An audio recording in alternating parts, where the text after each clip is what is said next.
Oke, Assalamualaikum warahmatullahi wabarakatuh. Ya, selamat Waalaikumsalam warahmatullahi wabarakatuh. menjelang sore ya, karena posisinya kita masuk di jam-jam siang menjelang sore. Hari ini Ibu akan mengajarkan materi tentang uji validitas dan uji reliabilitas. Tapi sebelumnya, kalau kalian sudah punya laptop yang terinstall dengan software SPSS, Ibu harap agar segera dibuka ya. Karena apa yang Ibu sampaikan pada hari ini adalah teori yang ada kaitannya dengan praktek. Apa prakteknya? Yaitu menggunakan software SPSS sebagai salah satu alat dalam analisis data. Nah, sebentar Ibu tampilkan dulu materinya. Kalau sudah tampil, segera diinformasikan ya.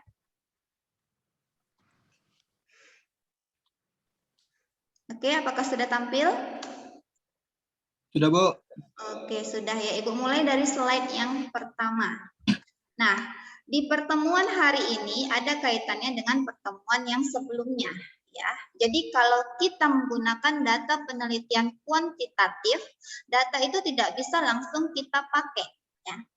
Ada persyaratan dalam menggunakan data, yaitu terlebih dahulu diuji validitas dan reliabilitasnya. Dengan software apa? Nah, kebetulan di sini Ibu hanya mengajarkan menggunakan SPSS. Ya, jadi kalau kalian punya software yang lain itu boleh. Nah, di sini ada pengertian yang bisa kalian baca, apa itu yang dinamakan uji validitas. Kalau Ibu singkatkan, uji validitas itu adalah uji suatu instrumen ya, instrumen yang dalamnya tersusun butir-butir tes atau butir-butir pernyataan yang harus kita uji terlebih dahulu apakah tes atau pernyataan tersebut akurat atau tepat untuk digunakan dalam mengukur suatu variabel ya. Jadi kalau pelajaran sebelumnya itu ada namanya alat pengumpul data. Nah, di alat pengumpul data itu salah satunya adalah kuesioner. Di dalam kuesioner itu tersusun butir-butir pernyataan dan tes.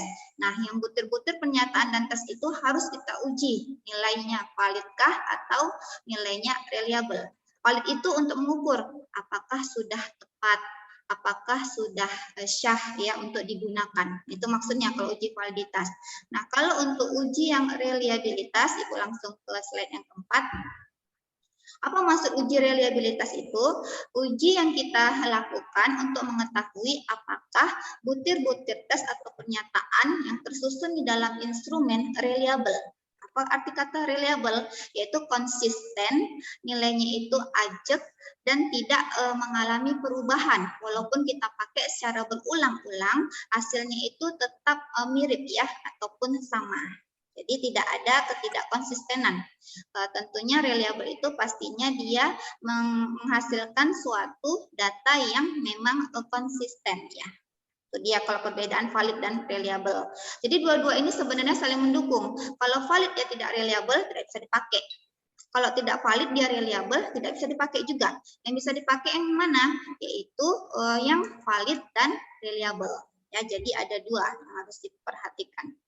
Nah, ini ada tabulasi data. Ibu katakan tadi, seandainya ada judul penelitian. Judul penelitian ini pengaruh kualitas pelayanan, ya, pengaruh kualitas pelayanan dan harga terhadap kepuasan konsumen.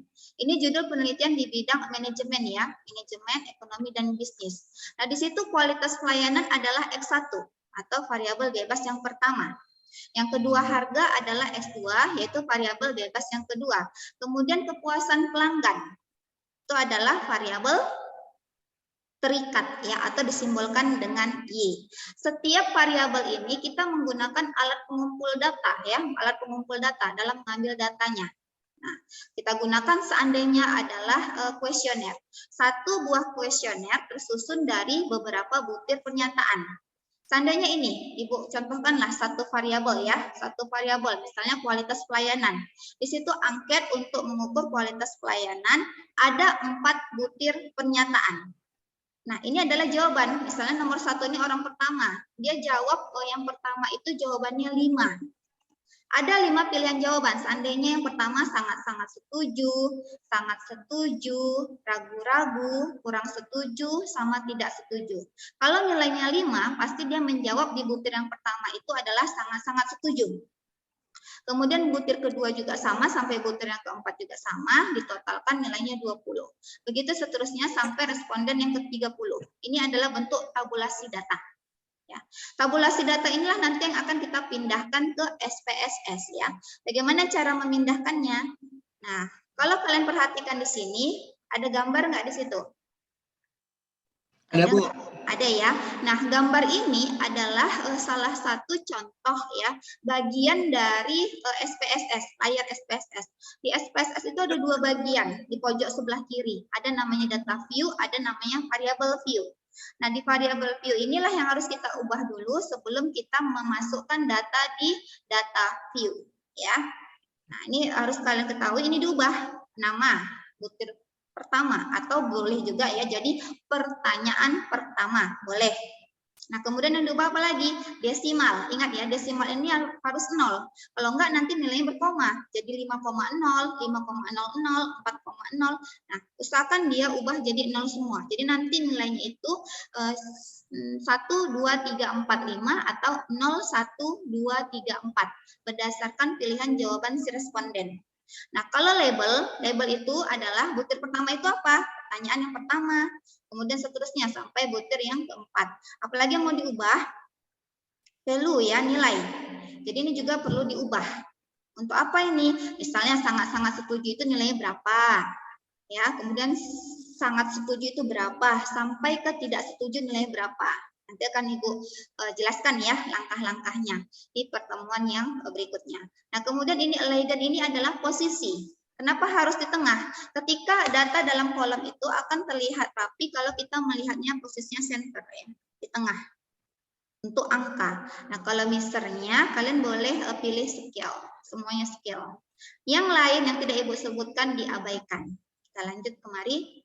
Setelah variabel view diubah, nah di sini ada, ini kelihatan nggak? Kalau kelihatan dibilang. Kalau nggak pun dibilang ya. Terlalu kecil? Kecil, Bu. Kecil sekali ya. Ibu coba ubah ke slideshow ya. Nah, biar Ibu tampilkan bahwasannya layar SPSS itu sebenarnya ada 2. Yang tadi variabel view, setelah variabel view diubah, baru bisa mengubah ke data view atau menginput data ke data view-nya. Sudah terganti belum? Belum, Bu. Oh, sudah, Bu. Oh, sudah, Bu. Bentar ya, Ibu geser ke bawah.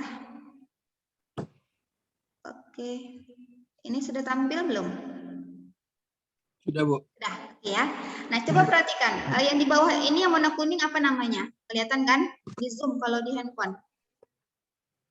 Data view. Oke, benar sekali. Kalau yang di sebelah kanannya, variable view. View. Ya, yang tadi, yang ketika kita mau mengubah nama dan yang lain-lain itu kita klik variable view.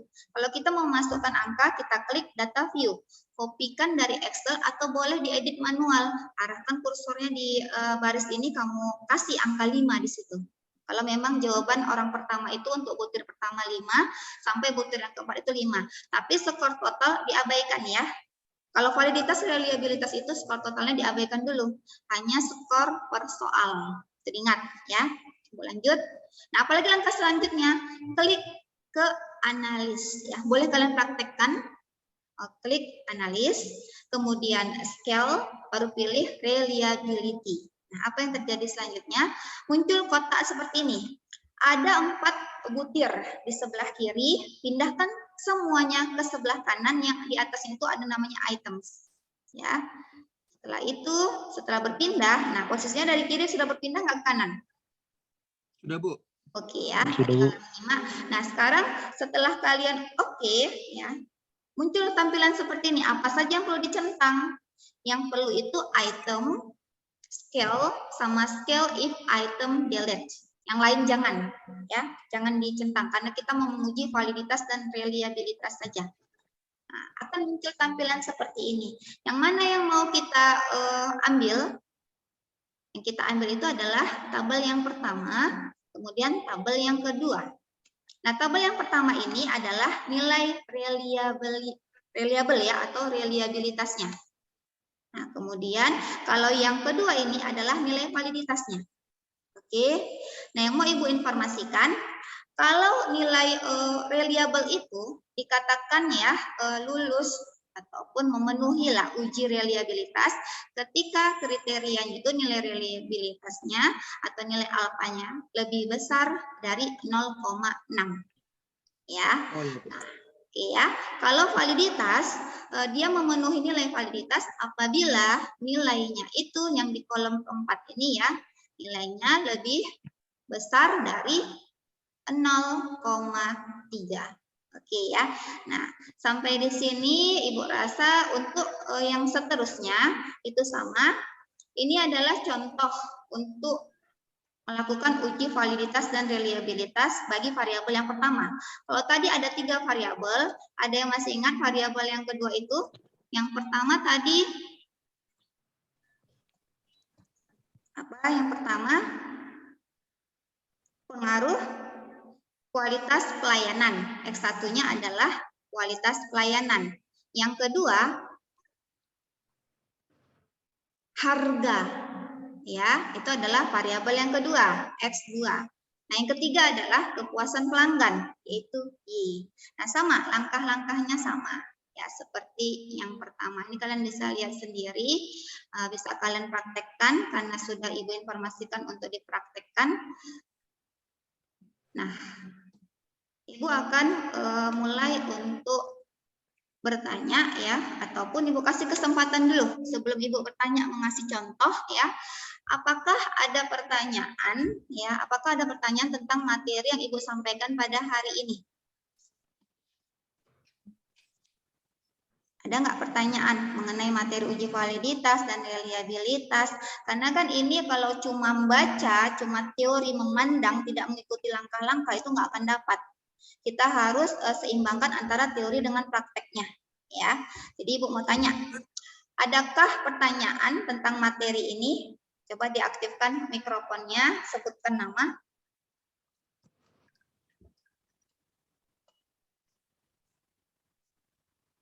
Ada?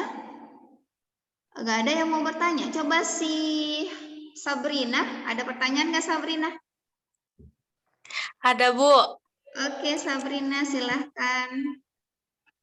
Saya mau nanya, Bu. Adakah software lain yang bisa digunakan untuk menguji validitas dan reliabilitas tes lain selain SPSS? Kalau software itu ya Sabrina itu banyak ya. Tapi umumnya kalau masih tingkat mahasiswa biasa menggunakan SPSS. Boleh menggunakan software lain, boleh ya. Tidak menutup kemungkinan kita menggunakan software yang lain. Software itu kan untuk membantu kita. Kalau kita menghitungnya, menganalisis data ini dengan rumus-rumus secara manual itu nggak akan mungkin ya, Ibu bilang. Itu akan susah sekali. Karena kita perlu menghitung, walaupun berbantuan Excel itu kekeliruannya itu besar. Jadi lebih bagus kita menggunakan software yang memang bisa digunakan untuk analisis data. Salah satunya selain SPSS ini yang perlu Sabrina dan yang lain ketahui ada yang namanya EVIUS, AMOS, Listrel, Smart PLS 3.0 dan masih banyak lagi. Tapi untuk saat ini lebih bagus kita mempelajari dasarnya dulu dengan menggunakan SPSS. Oke Sabrina? Ya, Bu. Terima kasih, Bu. Oke, ada lagi nggak yang mau bertanya selain Sabrina? Ada, Bu, saya. Siapa? Aktifkan videonya dan mikrofonnya. Saya Nurin Nadira Sawalia, Bu. Mau bertanya.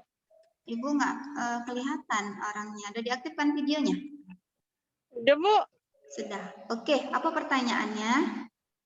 Seberapa pentingkah uji validitas dan reliabilitas tes tersebut ketika melakukan penelitian? Untuk yang seberapa penting ya, Nuri?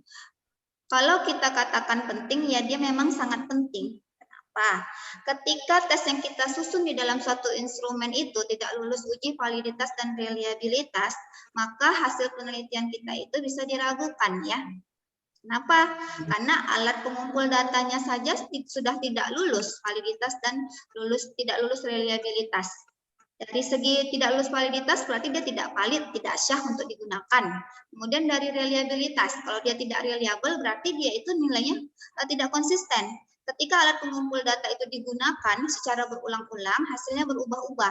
Misalnya sekarang jawabannya yang ini ya, nanti berikutnya jawabannya berbeda lagi. Jadi itu sangat diperlukan sebelum kita masuk ke tahap analisis data yang berikutnya. Kira-kira jelas, Nuri? Udah jelas, Bu. Oke, ada lagi nggak yang mau bertanya? Sudah? Bu, saya ingin bertanya, Bu. Oke, Raka, silahkan Raka. Bu, bagaimana jika ada lebih banyak soal yang tidak valid dibandingkan dengan soal yang lebih valid? Itu bagaimana solusinya, Bu? Oh, kalau jumpa yang seperti itu, berarti soal tersebut dikategorikan sebagai soal yang kurang bagus untuk digunakan ya, ataupun dalam istilah tanda kutip tidak bagus, tidak sesuai dengan indikator dari variabel yang mau diukur. Jadi sebaiknya soal tersebut dibuang dan diganti. Ya, kalau misalnya dari 5 soal ada satu yang tidak valid, ya, satu yang tidak valid boleh diteruskan dengan 4 soal tersebut. Tapi kalau kebanyakan dari 7 soal misalnya ada 6 yang tidak valid, hanya satu yang valid, lebih bagus diganti aja, disusun yang baru. Jelas Raka? Jelas, Bu. Oke, ada lagi? Kalau tidak ada Ibu gantian bertanya ya. Sudah? Baiklah, ini ya siap-siap. Dari materi yang sudah Ibu sampaikan, Ibu mau flashback nih. Dari beberapa orang mahasiswa Ibu yang hadir di sini. Seandainya saja, ya, seandainya saja, tadi sudah diketahui bahwa standar reliabilitas itu berapa ya, Ibu tidak sebutkan. Seandainya dari hasil output SPSS diketahui bahwa suatu butir tes atau suatu butir pernyataan, nilai alfanya, nilai reliabilitasnya itu adalah 0,714. Coba siapa yang bisa jawab apakah suatu instrumen tersebut ya ataupun tes yang menyusun instrumen tersebut tergolong reliable atau tidak reliable dan berikan alasannya. Bu, Doni mau jawab. Oke, silakan Doni. Kalau menurut Doni, setelah Ibu jelaskan tadi, misal Ibu kan bilang apakah itu lulus 0,741? Ya. Menurut Doni itu lulus, Bu, karena dia sudah lebih besar dari 0,6 nilainya. Oke, tepat sekali ya jawaban Doni ya. Jadi ada kriteria standar reliable itu ya. Kenapa harus ditetapkan? Biar kita tidak bingung bahwasanya ada standar reliabilitas seorang peneliti. Ketika dia buat analisis data uji validitas dan reliabilitas hasilnya segini. Jadi tidak meraba lagi, udah ada standar, jika lebih dia makanya dia disebut reliable, jika kurang dia tidak reliable. Jadi tepat sekali yang dikatakan oleh Doni. Nah, selanjutnya pertanyaan yang kedua, Ibu mau flashback kembali ya. Apakah ada yang tahu nih seandainya ada kasus hasil output dari uji validitas satu butir tes ya ternyata nilai validitasnya itu yang tadi Bu katakan berada di kolom yang keempat, nilai tesnya itu 0,325. Ada yang tahu nggak itu lulus validitas apa enggak teh untuk butir yang pertama itu? Siapa yang bisa jawab? Saya izin menjawab. Oke, silakan Tasya. Menurut saya sudah ya Bu, karena itu kan sudah memenuhi standar validitas suatu butir. Pernyataannya adalah lebih besar dari 0,3. Lebih besar dari 0,3 ya. Oke, benar sekali ya jawaban Tasya.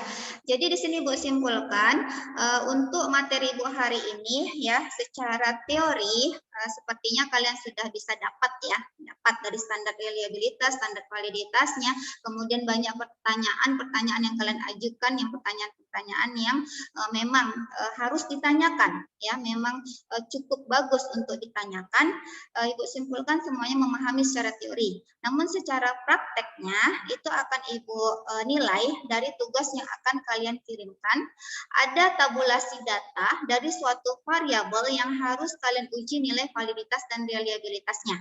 Itu nanti akan Ibu kirimkan di e-learning. Silahkan dicek di situ, kalian kerjakan. Dan kalau ada yang kurang paham, bisa ditanyakan langsung ke Ibu ya.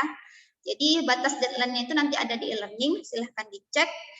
Tinggal kalian mengerjakan langkah-langkahnya ini sampai jumpa di hasil output, kemudian kalian jelaskan apakah sudah lulus dari reliabilitasnya ataupun sudah lulus dari validitasnya, ataupun kalau belum jelaskan kenapa ya, karena tadi kan sudah ada alasannya. Untuk 2 orang mahasiswa Ibu tadi yang menjawab sangat bagus sekali, Doni dan Tasya, kemudian yang memberikan pertanyaan-pertanyaan yang sangat baik, itu nanti akan Ibu tambahkan nilainya. Begitu juga yang hadir pada hari ini akan mendapatkan nilai plus ya, nilai tambahan untuk kehadiran. Oke, sampai di sini ada lagi pertanyaan enggak? Sudah cukup rasanya? Sabrina, Raka, Tasya, Mafazan? Cukup, Bu. Sudah cukup ya? Pas, Bu. Oke, kalau sudah pas. Kalau begitu Ibu akhiri dulu ya pertemuan hari ini. Silahkan dicek nanti di e-learning. Untuk tugas silahkan dicek. Ibu ucapkan terima kasih sudah hadir pada pertemuan hari ini. Ibu tutup dengan mengucapkan Assalamualaikum warahmatullahi wabarakatuh. Selamat siang menjelang sore.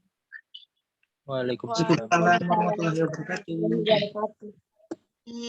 Oke, untuk absen nanti di-share ya, Raka. Dikirimkan ke Ibu ya secara pribadi. Baik, Bu. Oke ya, Ibu tutup.